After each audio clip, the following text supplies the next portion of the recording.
Bienvenidos al informativo de Magnificat.tv, dedicado a ofrecer noticias de la Iglesia. Es miércoles 1 de mayo de 2019. Comenzamos.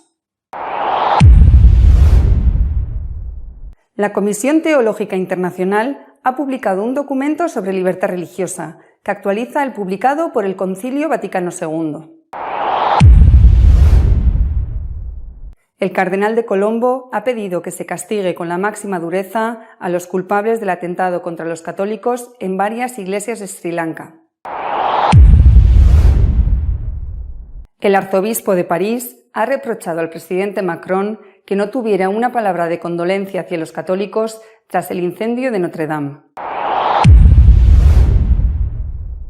Estados Unidos ha impedido que el aborto fuera considerado un derecho a ser utilizado en el caso de violación de una mujer.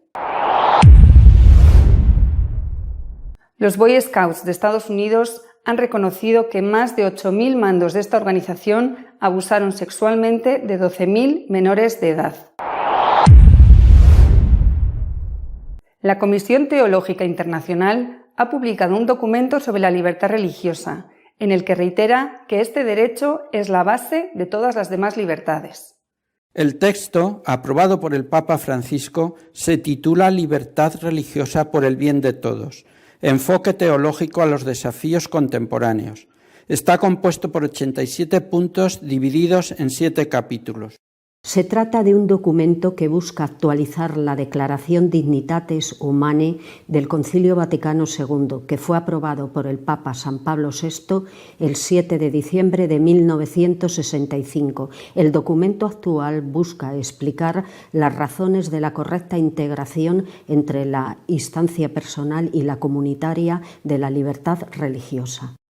El texto resalta la importancia de la religión en la vida pública y afirma que la pretendida neutralidad ideológica de la actual cultura política, de hecho, impone la marginación, sino la exclusión de la expresión religiosa de la esfera pública.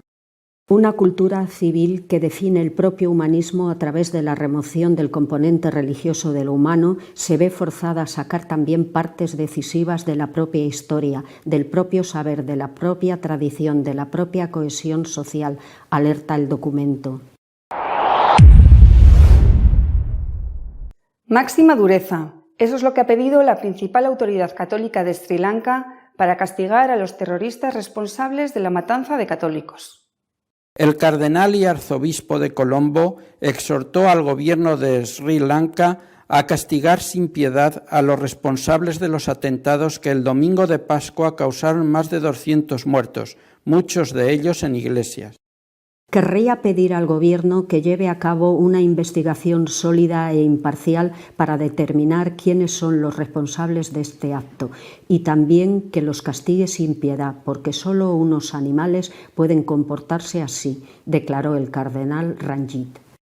Al menos 187 personas han muerto y más de 400 resultaron heridas el domingo de Pascua en varios atentados contra centros religiosos y hoteles de Sri Lanka. Una de las iglesias fue completamente destruida, con escombros y cuerpos esparcidos por el suelo. La población cristiana en el país representa el 7%. El arzobispo de París ha lamentado que el presidente francés Macron no tuviera ni una palabra de compasión hacia los católicos tras el incendio de la Catedral de Notre Dame. El arzobispo de París, Monseñor Aupetit, ha dicho que esperaba que el presidente de Francia, Emmanuel Macron, dedicara en su discurso en la televisión nacional al menos una pequeña palabra de compasión por la comunidad católica, como la habría dicho para los judíos o los musulmanes. El arzobispo de París, Michel Aupetit, afirmó en Sud Radio que hubiera sido bueno si hubiera habido una pequeña palabra de compasión por la comunidad católica, porque después de todo son los católicos quienes hacen que la Catedral de Notre Dame viva, no es un museo. El presidente de Francia, Emmanuel Macron, en su discurso en la televisión nacional el martes 17 de abril, en el que prometió reconstruir en 5 años la catedral, evitó realizar mención alguna sobre el catolicismo. Monseñor Aupetit advierte que las palabras cristiano, raíces cristianas y católicos de alguna manera se volvieron tabú. Además, reiteró que hay alrededor de 3 ataques por día contra iglesias católicas y lamentó la falta de respeto con respecto a las cosas sagradas. En su homilía de Pascua, Monseñor Opetit confesó que la primera preocupación que tuvo aquel día fue salvar el cuerpo de Cristo que estaba en el sagrario. Recordó que la catedral no fue construida para albergar tesoros, sino el cuerpo de Cristo. Es para este cuerpo, velado bajo la apariencia de un trozo de pan, para lo que se construyó esta catedral. ¿Qué es más precioso? ¿La catedral, el tesoro o este trozo de pan?, preguntó. La ONU quería que el aborto fuera considerado un derecho cuando se produce tras una violación. Estados Unidos ha impedido que eso fuera aprobado. El lenguaje proabortista ha sido eliminado de una resolución de las Naciones Unidas sobre el cuidado de víctimas de abuso sexual en tiempos de guerra, una vez que la administración Trump amenazara con vetar el texto completo. Los funcionarios estadounidenses, con el embajador adjunto Jonathan Cohen a la cabeza, mostraron su rechazo a la resolución del Consejo de Seguridad de la ONU sobre la base de una frase que implicaba apoyo al aborto. De hecho, amenazaron con vetar la resolución si no se eliminaba el lenguaje proabortista.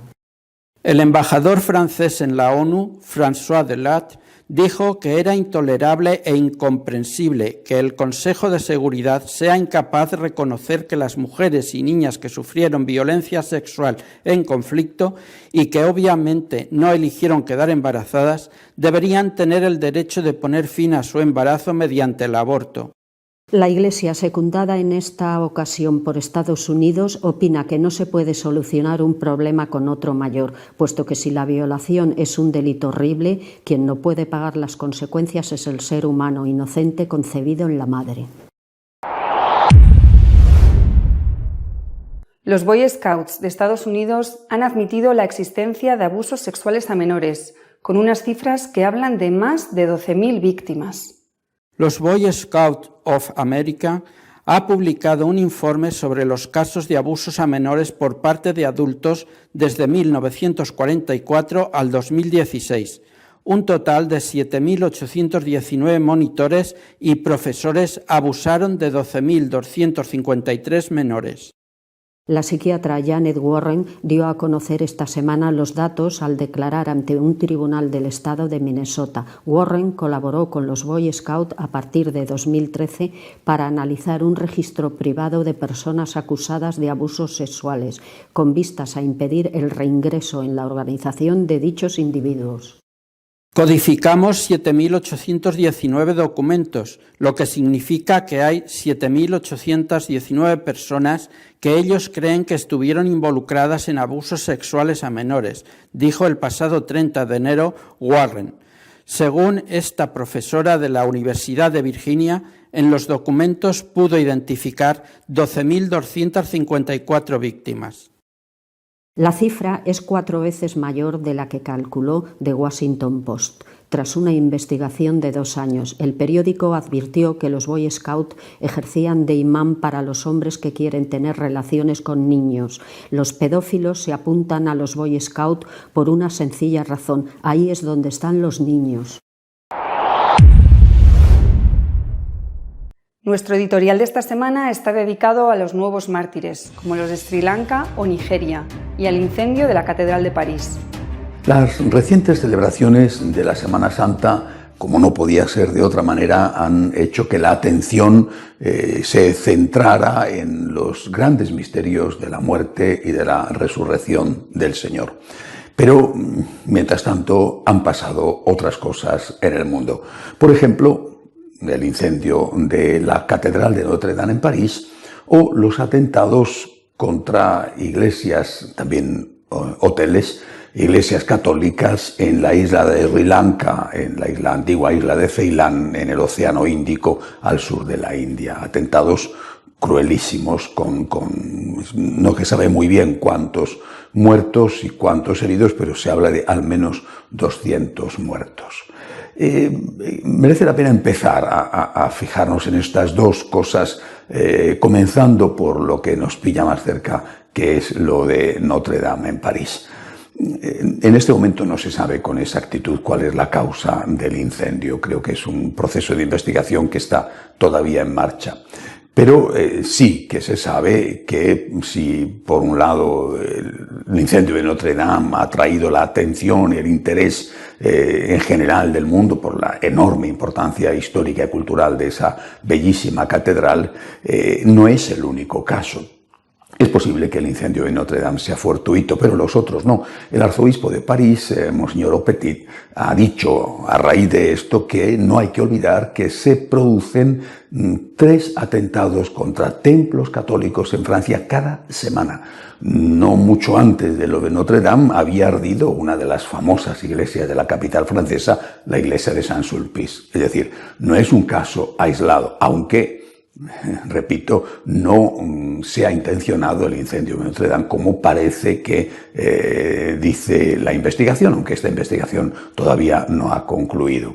En cualquier caso, el arzobispo de París ha reprochado, por ejemplo, al presidente francés Macron, ha reprochado que no tuviera ni siquiera una palabra de condolencia hacia los católicos, como si eso fuera, Notre Dame fuera simplemente un museo, y le ha dicho no hubiera sucedido lo mismo si el incendio hubiera afectado a una sinagoga o a una mezquita.